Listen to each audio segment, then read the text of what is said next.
Assalamualaikum warahmatullahi wabarakatuh. Sebelumnya, selamat siang kepada Ibu Ayu dan teman-teman. Terima kasih telah memberikan kami waktu untuk melakukan presentasi mengenai tema yang berjudul Hukum Privat.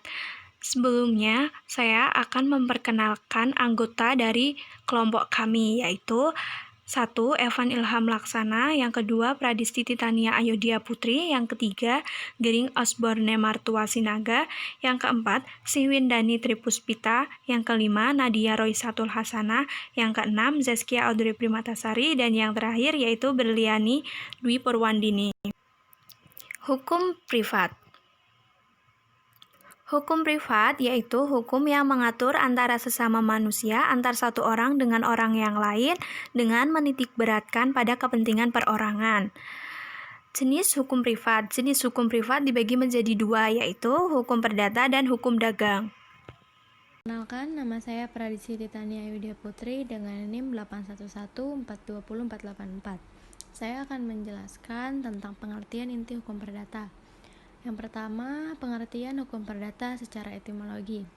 Hukum perdata terdiri dari dua kata, yaitu hukum dan perdata. Hukum berarti aturan, undang-undang, atau norma. Sedangkan perdata adalah hubungan orang yang satu dengan yang lainnya. Dapat disimpulkan, hukum perdata adalah hukum yang mengatur hubungan orang yang satu dengan yang lainnya. Selanjutnya, pengertian hukum perdata secara terminologi. Hukum perdata adalah segala hukum pokok yang mengatur kepentingan-kepentingan perorangan. Hukum perdata di Indonesia diberlakukan bagi dua golongan.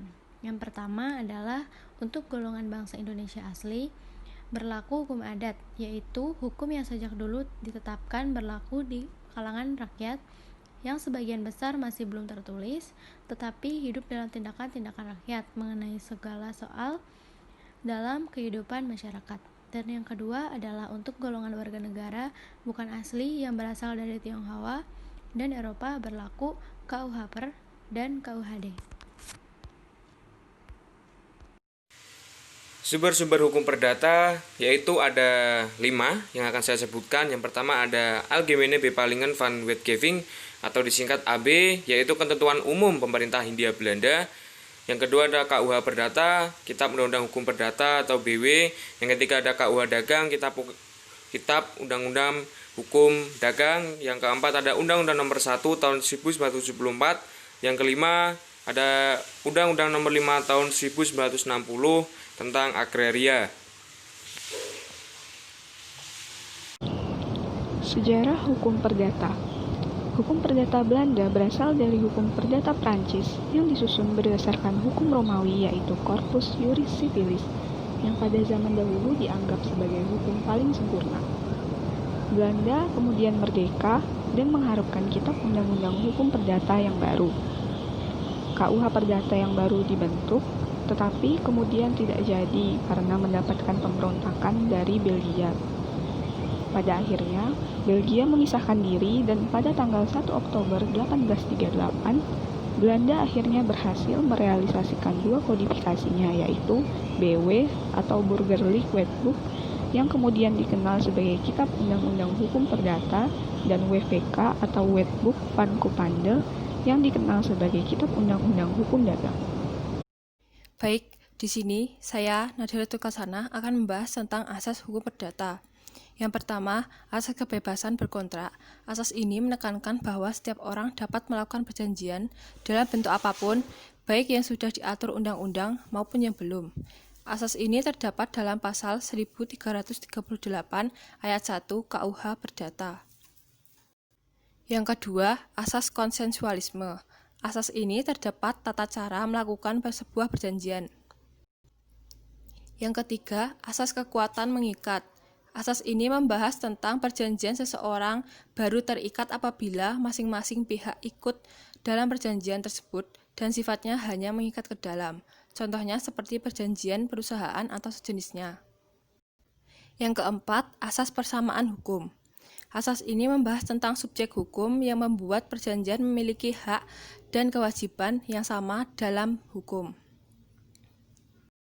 Yang kelima, asas moral. Asas ini terkait perilaku atau perbuatan yang dilakukan setiap orang dalam pelaksanaan perjanjian. Yang keenam, asas kepatutan. Asas ini berisi ketentuan yang diharuskan oleh kepatutan. Asas kepatutan tertuang dalam pasal 1338 KUH Perdata.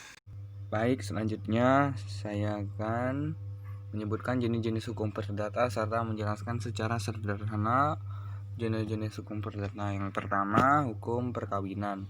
Menurut Undang-Undang Nomor 1 Tahun 1974, perkawinan adalah ikatan lahir batin antara seorang laki-laki dan seorang wanita sebagai suami istri yang bertujuan membentuk keluarga yang bahagia dan kekal berdasarkan ketuhanan yang Maha Esa.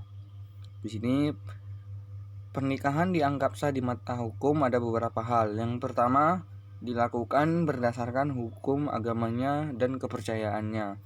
Perkawinan didasarkan atas persetujuan kedua mempelai atau kedua belah pihak. Untuk laki-laki minimal berumur 19 tahun, sedangkan perempuan minimal berumur 16 tahun. Bagi yang berumur kurang dari 21 tahun harus memiliki izin dari kedua orang tua atau wali. Yang kedua, hukum waris.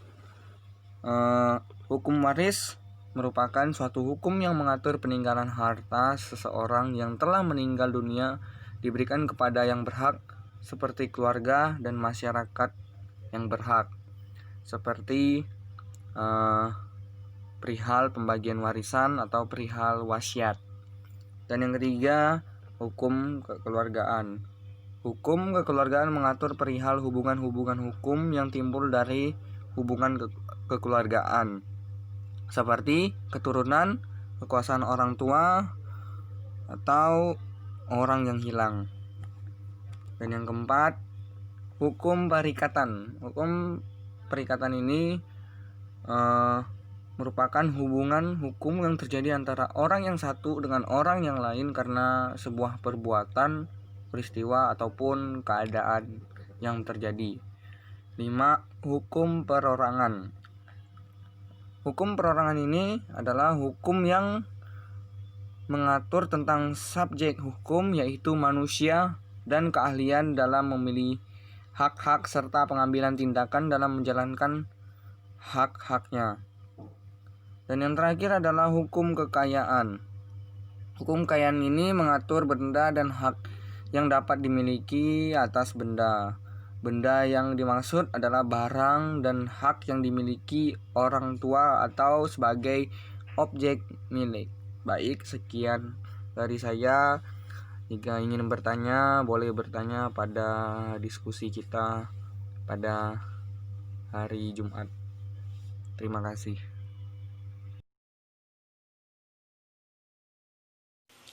Berlanjut kepada hukum dagang yang memiliki pengertian, hukum dagang adalah ilmu yang mengatur hubungan antara suatu pihak dengan pihak lain yang berkaitan dengan urusan-urusan dagang. Jadi, intinya hukum dagang itu menyatakan bahwa serangkaian norma yang timbul khusus dalam dunia usaha atau kegiatan perusahaan. Dan mengapa hukum dagang ini ada? Karena berhubungan dengan hukum Romawi atau Corpus Iuris Civilis tidak dapat menyelesaikan perkara-perkara yang ada pada waktu itu, sehingga para pedagang membuat peraturan sendiri di samping hukum Romawi yang masih bersifat kedaerahan. Kurang lebih berdiri sejak tahun 1500-an di Italia dan sekitaran Prancis Selatan. Selanjutnya yaitu sumber-sumber hukum dagang. Ada 4, yaitu yang pertama, 1. Kitab Undang-Undang Hukum Pidana atau yang disingkat KUHD. Yang kedua yaitu Kitab Undang-Undang Hukum Perdata atau yang disingkat KUH Perdata. Dan yang ketiga, Peraturan Perundang-undangan.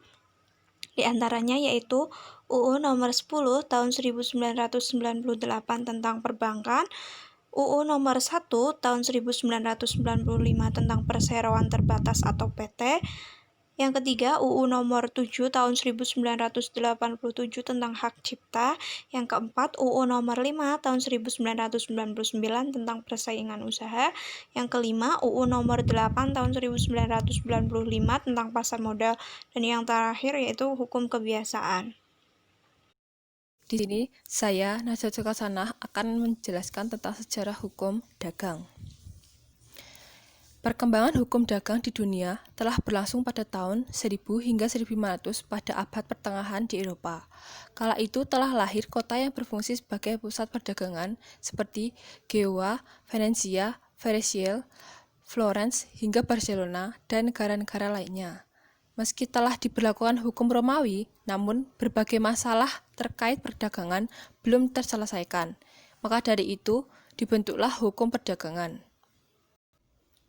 Kodifikasi hukum dagang pertama dibentuk di Perancis dengan nama Ordonnance de Commerce pada masa pemerintahan Raja Louis XIV pada 1673. Pada 1681, lahirlah kodifikasi hukum dagang kedua dengan nama Ordonnance de la Marine. Kedua hukum itu kemudian menjadi acuan dari lahirnya Code de Commerce, hukum dagang baru yang mulai berlaku pada tahun 1807 di Perancis. Code de Commerce kemudian menjadi cikal bakal hukum dagang di Belanda dan di Indonesia. Sebagai negara bekas jajahan Perancis, Belanda memberlakukan Wetboek van Koophandel yang diadaptasi dari Code de Commerce. Lalu Belanda menjajah Indonesia dan turut mempengaruhi perkembangan hukum dagang di Indonesia. Akhirnya lahirlah Kitab Undang-Undang Dagang KUHD yang diadaptasi dari Wetboek van Koophandel yang kemudian menjadi salah satu sumber dari hukum dagang Indonesia. Macam-macam persekutuan dagang ada 5, yang diantaranya yang pertama ada firma. Firma adalah suatu bentuk perusahaan yang diatur bersama-sama dengan perseroan komanditer dalam bagian 2 dari bab 3 Kitab 1 KUHD dari pasal 16 sampai dengan pasal 35. Yang kedua ada perseroan. Perseroan adalah bentuk perusahaan yang diatur dalam KUHS. Menurut Tirta Mijaya SH, perseroan adalah bentuk pokok untuk perusahaan yang diatur dalam KUHD dan juga mengatur di luar KUHD. Yang ketiga ada perseroan terbatas atau yang disebut juga dengan PT. Dalam KUHD tidak memberikan definisi tentang perseroan terbatas dan KUHD hanyalah mengatur bentuk perseroan ini secara terbatas dan sederhana. Hanya ada 20 buah pasal dalam KUHD yang khusus mengatur PT, yaitu pasal 36 sampai dengan 56. Yang keempat ada perseroan komanditer, adalah suatu perseroan untuk menjalankan suatu perusahaan yang dibentuk antara satu orang atau beberapa orang persero yang secara tanggung-menanggung bertanggung jawab atas keseluruhannya pada satu pihak dan satu orang atau lebih sebagai pelepas uang pada pihak lain. Dan yang terakhir atau yang kelima ada koperasi. Koperasi adalah salah satu pelaku ekonomi yang penting dan diakui di Indonesia di antara 3 pelaku ekonomi, yaitu pemerintah atau BUMN, swasta atau BUMS, dan koperasi. Dasar pertanggungan hukum dagang. Kata asuransi berasal dari bahasa Belanda, yaitu asuransi, dan memiliki nama lain yaitu verzekering atau pertanggungan. Hukum mengenai asuransi diatur salah satunya dalam Kitab Undang-Undang Hukum Dagang atau KUHD dan juga dalam Undang-Undang Nomor 40 Tahun 2014 tentang perasuransian. Adanya hukum asuransi bertujuan untuk mengikat pihak-pihak yang melakukan perjanjian asuransi atau biasa disebut sebagai penanggung dan tertanggung.